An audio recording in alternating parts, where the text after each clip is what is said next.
बिस्मिल्लाहिर्रहमानिर्रहीम। अस्सलामु अलैकुम student, this is Mohammad Mushtaba Farooq, your physics teacher. Dear student, आज हमारे सीरीज़ का लेक्चर नंबर 3 स्टार्ट है। इस लेक्चर में हम डिस्कस करेंगे class 10 chapter number 10 specific heat capacity and modes of transfer of heat का तीसरा lecture, transfer of heat. Dear student, इससे पहले लेक्चर में यानी कि सीरीज़ 2 लेक्चर में हमने डिस्कस किया था heat capacity and specific heat capacity और उनका डिफरेंस हमने स्टडी किया था। इस लेक्चर में हम transfer of heat, modes of transfer of heat, जिसमें हमारे पास 3 टाइप के मोड हैं, कंडक्शन, कन्वेक्शन एंड रेडिएशन। इस लेक्चर में हम कंडक्शन एंड कन्वेक्शन को स्टडी करेंगे। इसके बाद लेक्चर में हम radiation and application of heat transfer radiation start करेंगे। तो चलिए अपने लेक्चर की तरफ जाते हैं। आज का टॉपिक है ट्रांसफर ऑफ हीट। सबसे पहले हम डिफिनेशन देखते हैं। Transfer of heat is the movement of heat energy from a hotter body to a colder body due to the difference in temperature. Students, जब दो बॉडीज का टेम्परेचर डिफरेंट होता है तो हीट हमेशा हॉट बॉडी से कूल बॉडी की तरफ ट्रांसफर होता है। इसी प्रोसेस को हम सिंपल ट्रांसफर ऑफ हीट कहते हैं। डियर स्टूडेंट, एक बात हमेशा याद रखें, हीट कभी भी कूलर बॉडी से हॉटर बॉडी की तरफ मूव नहीं करता। ट्रांसफर ऑफ हीट में हमेशा जो मूवमेंट होगी वो from hotter body to cooler body होगी। यहां तक क्लियर बच्चों? अब हमारे पास मोड्स ऑफ ट्रांसफर में हमारे पास 3 टाइप्स के मोड्स आ जाते हैं, कंडक्शन, कन्वेक्शन एंड रेडिएशन। इस लेक्चर में हम कंडक्शन और कन्वेक्शन को स्टडी करेंगे। नेक्स्ट लेक्चर में हम रेडिएशन को स्टडी करेंगे। तो स्टूडेंट्स, सबसे पहले हम कंडक्शन को देखते हैं। अगर हम कंडक्शन की डिफिनेशन देखें, conduction is the transfer of heat through a substance without the movement of the substance itself. Students, एक बात हमेशा याद रखें, कंडक्शन ज्यादातर सॉलिड में होता है। यानी कि कंडक्शन कहां पे होगा? सॉलिड में। जबकि कन्वेक्शन जो है वो हमारे पास लिक्विड और गैसेस में होता है, या हम कह सकते हैं फ्लूइड में होता है। अब कंडक्शन में होता क्या है इस प्रोसेस में? इस प्रोसेस में सब्सटेंस खुद मूव नहीं करता, क्योंकि यहां पे लिखा है कि without the movement of substance itself, यानी कि कोई सब्सटेंस जो है या पार्टिकल जो है वो खुद मूव नहीं करता, वो जस्ट हीट को ट्रांसफर करता है from one end to another end. सिर्फ उसके पार्टिकल वाइब्रेशन के जरिए अपने पास वाले पार्टिकल को हीट ट्रांसफर करते हैं, यानी कि पार्टिकल अपनी जगह रहते हैं लेकिन हीट जो है वो आगे पास होती रहती है। ठीक है, अगर हम कंडक्शन का मैकेनिज्म देखें, वही बात है, in conduction particles vibrate and transfer heat to neighbouring particles without moving from their position. वही बात है कि यहाँ पे कंडक्शन में क्या होता है, जस्ट पार्टिकल जो है वो वाइब्रेट होते हैं और वो हीट ट्रांसफर करते हैं अपने इर्द गिर्द के जो और पार्टिकल है उनकी तरफ, लेकिन जो खुद बाजारी पार्टिकल है वो मूव नहीं करता from one place to another place. अगर एक सिंपल एग्जांपल से देखा जाए, लेट्स सपोज अगर आप एक आयरन रॉड का एक एंड आग में रखे, ठीक है, आयरन रॉड है और उसका एक एंड जो है वो आपने आग पे रखा हुआ है, तो आप कुछ देर बाद महसूस करेंगे, तो कुछ देर बाद आप देखेंगे कि दूसरा एंड जो है वो भी गर्म होने लग जाता है। अब यहां पे सवाल यह है कि क्या आयरन रॉड जो है वो मूव हुई? आंसर है नहीं। आयरन जो है वो बजारिया खुद मूव नहीं हुई, सिर्फ हीट एक पार्टिकल से दूसरे पार्टिकल की तरफ ट्रांसफर होता गया। इसी प्रोसेस को हम कंडक्शन कहते हैं। अगर हम एग्जांपल देखें तो एग्जांपल में हमारे पास आ जाता है metal spoon in hot tea, iron rod heated at one end, या हम कह सकते हैं cooking pan place on a stove. तो ये सारे जो है हमारे पास किसके एग्जांपल आ जाते हैं? कंडक्शन के एग्जांपल आ सकते हैं। आ जाते हैं। अगर एक और एग्जांपल देखा जाए, अगर आप लेट्स सपोज अगर आप गरम चाय में स्टील का स्पून रखते हैं, ठीक है, एक कप में आपने गरम चाय ली हुई और उसमें आपने स्पून रखा हुआ है, तो आप देखेंगे कुछ देर बाद जो स्पून का हैंडल है वो भी गर्म हो जाता है। तो यहाँ पे भी कौन सा फिनोमेना या कौन सा प्रोसेस हो रहा है? तो यहाँ पे भी कंडक्शन का ही प्रोसेस हो रहा है। यहाँ तक क्लियर बच्चों? अब नेक्स्ट टॉपिक जो है हमारे पास कन्वेक्शन। अब हम कन्वेक्शन को देखते हैं। सबसे पहले डिफिनेशन देखते हैं। Convection is the transfer of heat in liquids and gases by the actual movement of their particles. अब अगर हम डिफिनेशन की तरफ देखें तो हमें खुद डिफरेंस पता चल जाता है कंडक्शन और कन्वेक्शन में। कंडक्शन में क्या था कि without the movement of substance. Convection में क्या है?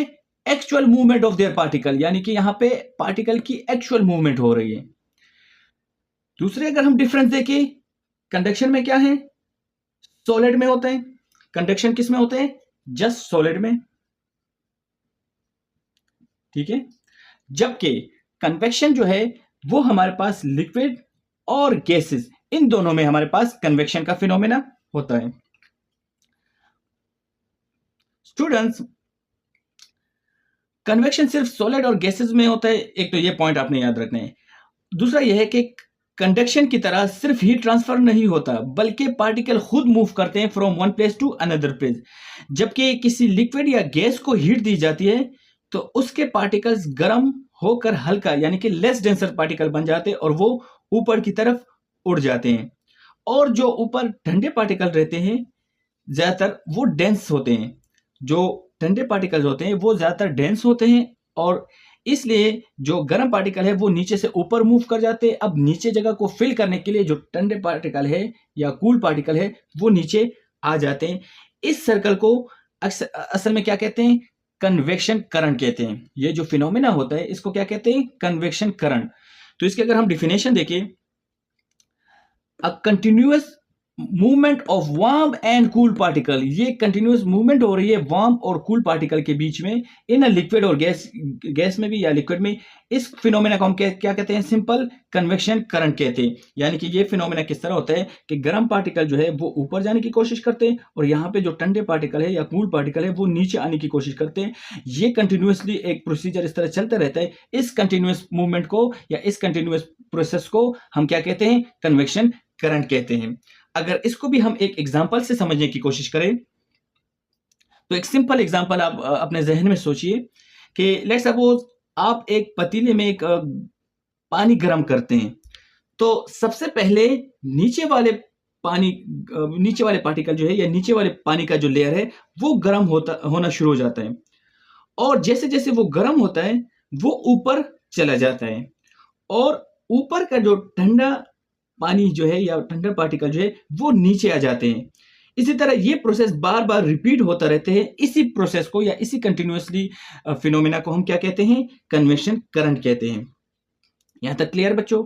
अब हम कुछ एग्जांपल देखते हैं, एग्जांपल ऑफ कन्वेक्शन देखते हैं। सबसे पहले हमारे पास एग्जांपल आ जाता है मेरीन लाइफ का। अब इसके अगर हम पॉइंट देखें, water convection help distribute heat and nutrients creating a suitable environment for aquatic life. देखिए बच्चों, हमारे पास समंदर और लेक्स में भी कन्वेक्शन करंट की वजह से गर्म और ठंडा पानी जो है वो मिक्स होता रहता है। इससे पानी का टेम्परेचर ज्यादा स्टेबल रहता है और मछलियां या दूसरे जो हमारे पास जो समुद्री जानवर है वो आराम से उस माहौल में या उस एनवायरनमेंट में बेहतर रह सकते हैं या स्टेबल अपनी जिंदगी गुजार सकते हैं। ठीक है, तो ये मेरीन लाइफ के लिए जो है ये भी उनके लिए भी कन्वेक्शन का फिनोमेना या कन्वेक्शन जरूरी है। इसी तरह अगर हम दूसरा देखें, डिस्ट्रीब्यूशन ऑफ फूड। अब डिस्ट्रीब्यूशन ऑफ फूड क्या है हमारे पास? Convection currents carry nutrient to different part of water bodies. अब देखिए स्टूडेंट्स, पानी के अंदर छोटे छोटे न्यूट्रन कन्वेक्शन करंट की वजह से हर तरफ पहुंचते हैं। इसी वजह से वाटर ऑर्गेनिज्म को फूड मिलता रहता है। अगर कन्वेक्शन ना होती, लेट्स सपोज अगर कन्वेक्शन वहां पे ना होती तो न्यूट्रन सिर्फ एक ही जगह पे रह जाता, जिसकी वजह से ये जो फूड की डिस्ट्रीब्यूशन जो है वो मुतासर हो जाती या वहां तक नहीं पहुंचती। तो यहाँ पे भी फूड डिस्ट्रीब्यूशन के लिए भी हमें किसकी जरूरत पड़ी? कन्वेक्शन करंट की जरूरत पड़ी, ताकि एक जगह पे आपके मतलब फूड न्यूट्रल ना रहे और वो एक ही जगह पे ना रहे और वो उस मुसलसल मूव करते जाए एक सर्कल की सूरत में। तो यहाँ पे भी हमें फूड डिस्ट्रीब्यूशन में भी कन्वेक्शन करंट की ज़रूरत पड़ी। इसी तरह अगर हम तीसरा देखें तो उसमें हमारे पास है डिस्ट्रीब्यूशन ऑफ ऑक्सीजन। अब मेरी लाइफ के लिए ऑक्सीजन की किस तरह ज़रूरत है? Convection helps distribute dissolve oxygen through out water bodies. पूरे समंदर में जो ऑक्सीजन का डिस्ट्रीब्यूशन है वो भी कौन करता है? कन्वेक्शन करंट करता है। यानी कि स्टूडेंट्स, पानी के ऊपर सरफेस पर हवा से ऑक्सीजन डिसॉल्व होती है और कन्वेक्शन करंट इसी ऑक्सीजन को नीचे तक ले जाता है। अब इसी वजह से पानी की जो गहराई है, गहराई में भी रहने वाले जितने भी मछलियां हैं, फिश और दूसरे और छोटे बड़े ऑर्गेनिज्म मौजूद है, उनको भी ऑक्सीजन ऑक्सीजन हासिल कर पाते हैं। ये एक्वेटिक लाइफ के लिए बहुत ज़रूरी है। अगर ये ना होता तो लेट्स सपोज नीचे जो गहराई में, समंदर के गहराई में जितने भी समुद्री जानवर होते हैं या ऑर्गेनिज्म होते हैं, उनको ये ऑक्सीजन जो है वो ना पहुंचता। तो इसके लिए उनके लिए सर्वाइव करना या स्टेबल रहना नामुमकिन होता या मुश्किल होता। तो डिस्ट्रीब्यूशन ऑफ ऑक्सीजन के लिए भी हमें कन्वेक्शन करंट की ज़रूरत पड़ी। अब डियर स्टूडेंट, लास्ट वाले जो हमारे पास दो मौजूद है, लैंड ब्रीज और सी ब्रीज, इसको जरा डिटेल में देखते हैं। ये बड़ा इंपॉर्टेंट है, ये शॉर्ट क्वेश्चन में भी आपके पास आ सकता है कि what is difference between land breeze या शॉर्ट सी ब्रीज, या शॉर्ट में भी आ सकता है डिफाइन लैंड ब्रीज। मतलब इसमें से एक भी पूछा जा सकता है, डिफाइन लैंड ब्रीज या डिफाइन सी ब्रीज। तो सबसे पहले हम लैंड ब्रीज को देखते हैं। It is the movement of cool air from the land toward the sea during the night. क्या मतलब है स्टूडेंट्स? रात के वक्त लैंड यानी कि वाटर के मुकाबले में जल्दी ठंडी हो जाती है। ये हमें किस तरह पता चला? ये हमें स्पेसिफिक हीट कैपेसिटी की वजह से पता चला, क्योंकि हमने स्टडी किया था कि वाटर का जो स्पेसिफिक हीट है वो लार्ज है, जबकि सॉइल का या लैंड का या मिट्टी का जो स्पेसिफिक हीट है वो कम है। वाटर का कितना था? वाटर का हमारे पास 4200 जॉल पर केजी पर केल्विन था, जबकि सॉइल या लैंड या मिट्टी जो हम कंसिडर करें उसका जो स्पेसिफिक हीट था वो हमारे पास 800 जॉल पर केजी पर केल्विन है। तो याद रखें स्टूडेंट, रात के वक्त लैंड वाटर के मुकाबले में जल्दी ठंडी हो जाती है। सी का पानी जो है अपनी हाई स्पेसिफिक हीट कैपेसिटी की वजह से अभी भी गर्म रहता है। अब लैंड के ऊपर की हवा ठंडी और हेवी हो जाती है और सी की तरफ मूव करती है, यानी कि लैंड से सी की तरफ मूव करती है। इसी हवा को लैंड ब्रीज कहते हैं। ये दो पॉइंट आपने याद रखने हैं कि लैंड ब्रीज एक तो नाइट में होता है, जबकि सी ब्रीज जो है वो डे में होता है। एक तो ये पॉइंट आपने याद रखने हैं। दूसरा, लैंड में क्या होता है कि लैंड में लैंड से सी की तरफ जो हवा है वो मूव करते हैं, जबकि सी ब्रीज में क्या होता है, सी से लैंड की तरफ मूव करते हैं। इसे याद रखने की ट्रिक क्या है? आपने इस तरह भी याद रखना है कि नाइट है तो वो लैंड ब्रीज होगा, ठीक है। यानी कि नाइट जो है, रात के टाइम क्या होगा, लैंड ब्रीज होगा, और दिन के टाइम क्या होगा, सी ब्रीज होगा, ठीक है। ये इस तरह भी आप याद रख सकते हैं। अब सी ब्रीज की अगर हम डिफिनेशन देखें, सब डिफिनेशन सेम है।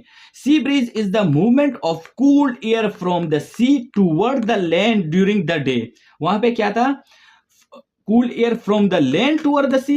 यहां पे क्या है, cool air from the sea toward the land during the day. वहां पे क्या था, ड्यूरिंग द नाइट।